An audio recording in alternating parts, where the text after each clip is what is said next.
Hello दोस्तों, आइए आज हम आपको बताने वाले हैं कोर्ट मैरिज शादियाँ कैसी होती है, तलाक कैसे हो जाता है, इंटरकास्ट शादी कैसी होती है। इन तमाम चीज़ों के बारे में हम इस वीडियो में जानने का कोशिश करेंगे। तो चलिए बिना किसी देरी के हम लोग शुरू करते हैं। देखिए, आज का ये जो वीडियो है ना, इस वीडियो में टोटल जो है हम लोग 2 पॉइंट पे बात करेंगे। हमारा पहला पॉइंट अगर होगा, पहले आप लोग थंबनेल देख लीजिए। थंबनेल की अगर बात आप करें तो थंबनेल में लिखा है कोर्ट मैरिज और तलाक, कोर्ट मैरिज और तलाक। कोर्ट मैरिज और तलाक के बारे में जानेंगे। इस वीडियो में टोटल हम लोग 2 पॉइंट के बारे में बात करेंगे। कितना पॉइंट? 2 पॉइंट के बारे में बात करेंगे। पहला हमारा पॉइंट की बात करें तो जो पहला हमारा पॉइंट होगा कोर्ट मैरिज। क्या होगा जी? कोर्ट मैरिज होगा। और दूसरा क्या होगा? तलाक। दूसरा क्या होगा? तलाक। तो मतलब ये हुआ कि पहले हम जो है ना शादी करवाएंगे। क्या करवाएंगे? शादी करवाएंगे। शादी इन द सेंस ये हुआ कि कोर्ट में कैसे शादी होता है, उन सब चीज को, उन प्रोसीजर को क्या करेंगे, हम आपको बताएंगे। शादी वादी करवाएंगे नहीं, क्योंकि हम पंडित जी नहीं है। दूसरा क्या है? दूसरा आपका क्या है? तलाक। तो जो तलाक होता है, तलाक में क्या प्रोसीजर होता है, कुल कितना समय लगता है, इन तमाम चीजों के बारे में क्या करेंगे, जानने का हम लोग कोशिश करेंगे। ठीक ना? तो आइए बिना किसी देरी के हम लोग शुरू करते हैं। क्या पहले देख लेते हैं कोर्ट मैरिज। क्या देख लेते हैं पहले? Court marriage. पहले शादी होगा तभी तो तलाक होगा। तो पहले क्या? पहले कोर्ट मैरिज देख लेते हैं।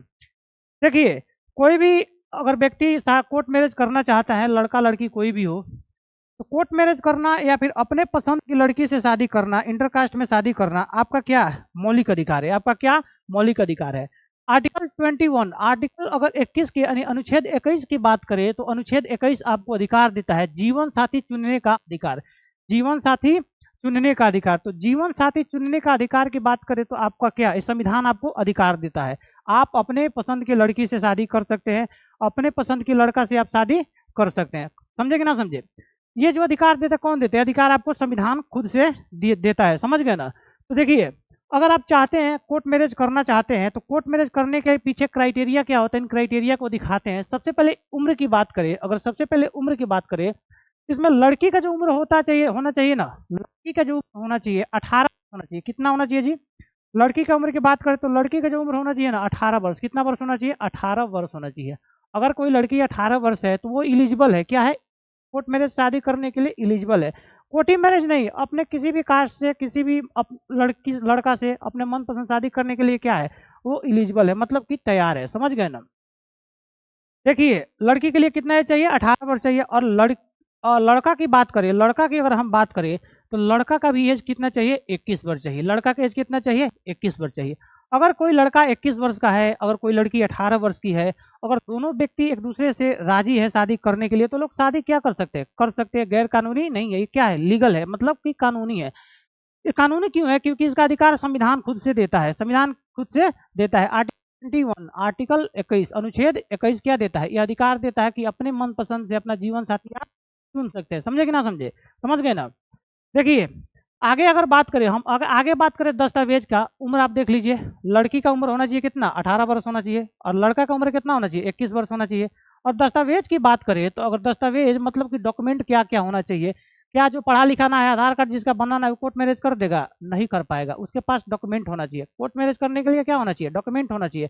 क्या क्या डॉक्यूमेंट मांगता है, क्या क्या डॉक्यूमेंट चाहिए, आइए इन डॉक्यूमेंटों पे हम बात करते हैं। सबसे तो पहले आपके पास होना चाहिए आधार कार्ड। क्या होना चाहिए? आपके पास सबसे पहला होना चाहिए आधार कार्ड। आधार कार्ड लगभग सबके पास होता है। तो आपके पास क्या होना चाहिए? आधार कार्ड होना चाहिए। अगर आप पढ़े लिखे हैं तो 10वीं या 12वीं का क्या होना चाहिए? आपके पास मार्कशीट होना चाहिए। और 5 से 6 पीस क्या होना चाहिए? फोटो होना चाहिए।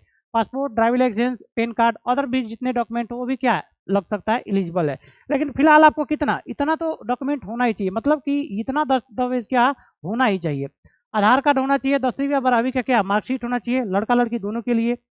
फोटो होना चाहिए 5-6 पीस, क्या हाफ फोटो होना चाहिए, पासपोर्ट साइज जिसे फोटो बोलते हैं। समझ गए कि ना समझ गए?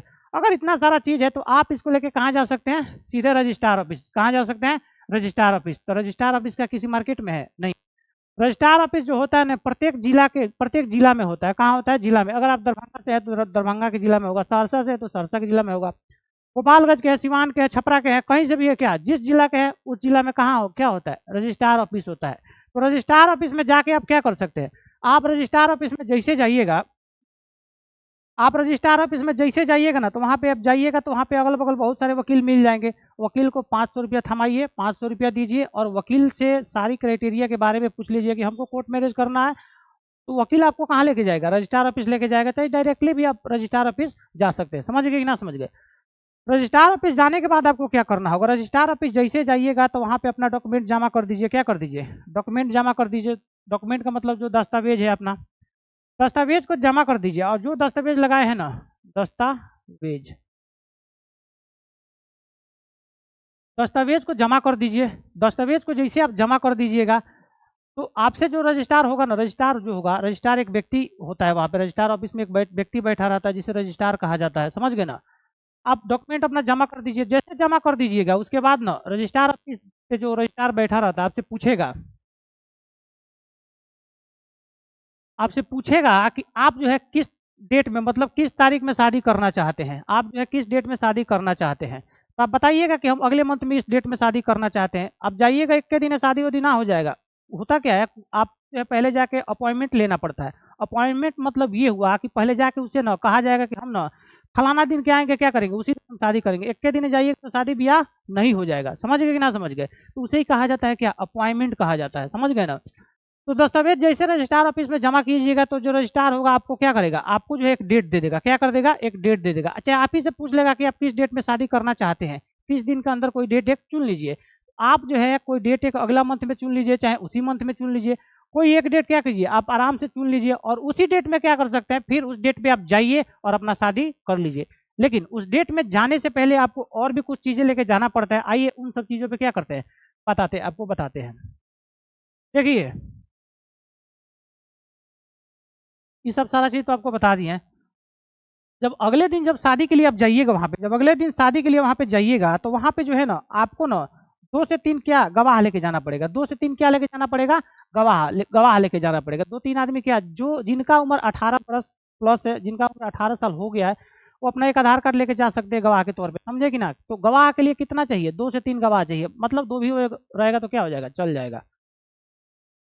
गवाह के तौर पे 2 व्यक्ति चाहिए। लड़का भी हो सकता है, लड़की भी हो सकती है, 2 लोग चाहिए।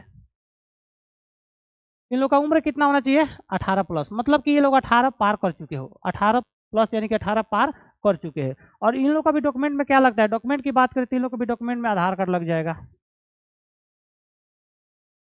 आधार कार्ड आधार कार्ड लग जाएगा। और जैसे आधार कार्ड लगेगा फिर इन लोग का क्या होगा, इन लोग का फिर उस है ना, इन लोग का भी अंगूठा लिया जाएगा। अगर अंगूठा वाले हैं तो अंगूठा लिया जाएगा, सिग्नेचर नहीं करते तो अंगूठा लिया जाएगा। अगर ये सिग्नेचर करते हैं तो क्या, इनका सिग्नेचर ले लिया जाएगा। दोनों गवाह का सिग्नेचर ले लिया जाएगा। और दोनों गवाह का सिग्नेचर ले लिया जाएगा तो उस दिन जो है ना, उस दिन क्या होगा, जितने जो लड़का और लड़की होते हैं वो क्या करेंगे, जो रजिस्टर होता है, जो ऑफिस होता है उसमें एक रजिस्टर होता है, उस रजिस्टर पे क्या कर देंगे, अपना साइन मार देंगे। क्या कर देंगे, साइन मार देंगे। लड़का भी साइन मार देगा, समझे कि ना समझे। और आप लोग सोच रहे होंगे 30 दिन का समय क्यों दिया जाता है, इस पर थोड़ा सा जानिए। 30 दिन का समय इसलिए दिया जाता है, इसको पब्लिकली किया जाता है। इसको क्या किया जाता है, पब्लिकली किया जाता है। 30 दिन का समय इसलिए दिया जाता है कि मतलब ये हुआ, ये मानना होता है रजिस्ट्रार ऑफिस का कि कोई लड़का लड़की ऐसे भाग के शादी ना आके कर रहा है, कहीं 30 दिन में उसका मन बदल जाए, चाहे गार्जियन को पता चल जाए। इसीलिए क्या 30 दिन का समय दिया जाता है। तलाक में भी ऐसे ही सेम कंडीशन होता है। आगे वहां पे बताएंगे तलाक में कितना दिन का समय दिया जाता है। लेकिन शादियां जो होती है सामान्य तौर पर लगभग 20-25 दिन का क्या समय दिया जाता है। उसी समय में कोई आपको एक डेट चूज करना होता है, समझे कि ना समझे, समझ गए ना। तो गवाह में जो होता है ना, गवाह में टोटल 2 से 3 लोग लगते हैं और इनके पास क्या आधार कार्ड होना कंपलसरी है, आधार कार्ड होना चाहिए, समझ गए ना। और जैसे ही लोग गवाह साइन मार देगा उसके बाद जो है ना पति पत्नी मतलब लड़का लड़की क्या कर सकता है, साइन मार सकता है। साइन मार देगा, इसके बाद क्या हो जाएगा, शादी संपन्न हो जाएगा। अब आप लोग सोचिएगा जी ऑर्केस्ट्रा का नाच कहाँ होगा, फिर बरमाला कहाँ होगा, वहाँ ये सब कुछ ना होता है। कोर्ट में आप ऑर्केस्ट्रा का नाच लेकर चल जाइएगा, पुलिस मार के आपको भगा देगा वहां से। तो कोर्ट के 100 मीटर के दायरे में नाच गाना बजाना ये सब चीजें क्या होता है, बिल्कुल से नहीं होता है, समझे कि ना समझे। ये सब जितना तांडव करना है घर पे करना है, कोर्ट के सामने आप नहीं कर सकते हैं, समझ गए कि ना। ये देखिए शादी इन लोग का हो गया कि ना, देखिए कितना ये लोग खुश है कि ना है, कितना खुश है आप लोग अच्छे से देख पा रहे होंगे। आइए इसी वीडियो में हम आपको तलाक के बारे में ही बताने वाले हैं, समझ गए कि ना समझ गए। तो शादियां कैसे हुआ ये लोग को देखे जी, शादी कैसे संपन्न हुआ देखे कि ना देखे, समझे ना जी। आइए अब जानते हैं किसके बारे में, अब जानते हैं तलाक के बारे में। अब किसके बारे में, देखिए सामान्य तौर पे अलग अलग राज्यों का क्या अलग अलग नियम होता है। बिहार का बात करें तो इसमें अलग नियम है, राजस्थान का बात करें तो अलग नियम है, यूपी का बात करें तो अलग नियम है। तो जो बिहार में शादी हो रहा है, जो बिहार में शादी हो रहा है इसमें 7 से 8 हजार लगभग 10 हजार क्या खर्चा लग जाता है। राजस्थान में अलग खर्चा लगता है। अगर इंटरकास्ट शादी करते हैं मतलब दूसरे जाति की लड़की से शादी करते हैं तो सरकार क्या आपको पैसा भी देती है। राजस्थान का अलग है, 10 लाख रुपया है संभव तो वहाँ का। और भी अलग अलग राज्यों के क्या है, अलग अलग सरकार आपको पैसा देती है शादी करने का, इंटरकास्ट में करते हैं तो। तो आशा करते हैं आप जो है ना कोर्ट मैरिज को समझे होंगे, समझ गए कि ना। अब जो है ना आइए हम लोग समझते हैं तलाक के बारे में। अब किसके बारे में समझते हैं? तलाक के बारे में। देखिए आइए समझाते हैं तलाक कैसे होता है। देखिए अगर कोई शादी, मान लीजिए कि अभी यही वाला शादी कोई तलाक करवा देते, यही वाला शादी को क्या करवा देते, तलाक करवा देते। मान लीजिए अभी हाल ही में क्या हुआ, 2025 में क्या हुआ, शादी हुआ। तो ये लोग जो है ना, इन लोग का जो 2025 में शादी हुआ है, ये लोग सोचेगा कि हम जो है तलाक जो है ना, हम जो है तलाक ले लें 2025 में, तो संभव ना है। तलाक लेने के लिए इन लोगों को 1 साल तक रिलेशन में रहना होगा। कितना साल तक? 1 साल तक। तलाक लेने के लिए इन लोगों को जो है ना, तलाक लेने के लिए इन लोगों को 1 साल तक रिलेशन में रहना होगा। मतलब क्या? 1 साल तक रिश्ता में इन लोगों को रहना होगा। जैसे ये लोग का 1 साल रिश्ता में लोग रह जाएगा, तो 1 साल जैसे पूरा हो जाएगा, उसके बाद ये लोग जो है ना फैमिली कोर्ट में, किसमें जी? फैमिली कोर्ट में।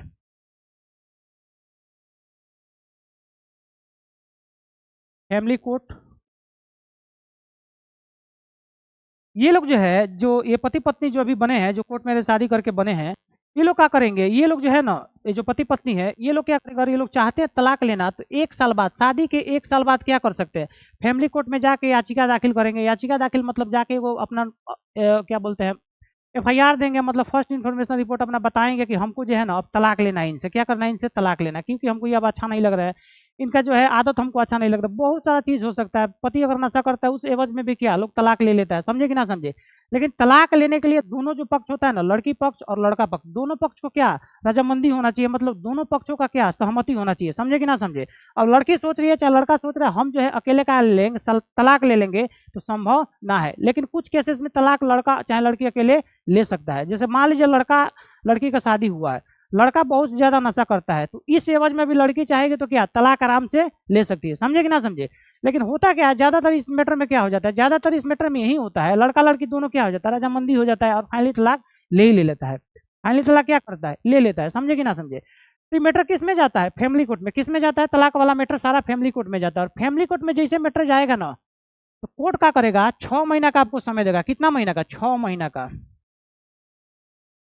6 महीना का आपका समय देगा। जैसे जाइएगा, आप आवेदन कर दीजिएगा किसी डेट को, तो उस डेट से 6 महीना का आपको समय देगा कि आप जो है ना इस पे अच्छे से विचार बनाइए। अगर तलाक आपका मतलब आप तलाक लेना नहीं चाहते, मतलब कि ये कि 6 महीना के अंदर अगर आपका मन बदल जाता है, तो आपका तलाक क्या हो जाएगा, रद्द हो जाएगा, समझे कि ना। लेकिन 6 महीना तक आपका मन में वह बनल है कि क्या हमको तलाक लेना ही लेना है, तो इस एवज में क्या कर सकते हैं, आप तलाक ले सकते हैं। तो जो फैमिली कोर्ट होता है ना, आपको कितना दिन का रिलैक्सेशन देता है? 6 महीना का आपको रिलैक्सेशन देता है। मतलब कि 6 महीना का आपको क्या देता है, समय देता है। और 6 महीना में अगर माइंड आपका नहीं चेंज हुआ, दिमाग आपका नहीं चेंज हुआ, तो आप तलाक ले सकते हैं। और 6 महीने के बाद फिर से जाइए कोर्ट में, 6 महीने के बाद जो है फिर से जाइए कोर्ट में, और फाइनली आपका क्या हो जाता है, तलाक हो जाता है। क्या हो जाता है? तलाक हो जाता है। समझे कि ना समझे? समझ गए ना। इसमें क्या हो जाता है, तलाक हो जाता है। तलाक में भी बहुत सारा चीज आ जाती है। तलाक में होता क्या है, जैसे पति का यानी कि जो पुरुष होता है, उसका जो संपत्ति होता है, उसका भी कुछ हिस्सा क्या औरत को यानी कि पत्नी को देना पड़ता है। अगर बच्चा है तो बच्चा से भी पूछा जाता है किसके साथ रहना होता है। लेकिन भारत में अभी तक के जितने भी केसेस देखा जाता है, इसमें ज्यादातर बच्चे जो होते हैं ना माँ के साथ जाते हैं। किसके साथ जाते हैं? माँ के साथ जाते हैं। क्योंकि माँ से बेहतर परवरिश बच्चा का कोई कर ही नहीं सकता। इस चीज से आप भी वाकिफ है, हम भी वाकिफ है, समझे कि ना समझे, समझ गए ना। तो ज्यादातर इन केसों में क्या होता है, ज्यादातर इन केसों में यही होता है कि लड़का जो होता है ना, अगर उस पति पत्नी का कोई लड़का है, तो उसका लड़का जो है ना माँ के साथ रह लेता है, और उसको मुआवजा के तौर पे क्या पति को यानी कि पुरुष को पैसा देना, रुपया पड़ जाता है, अपना संपत्ति का कुछ हिस्सा देना पड़ जाता है, समझ गए कि ना। तो आशा करते हैं इस वीडियो को काफी अच्छे तरीके से समझे होंगे। धन्यवाद।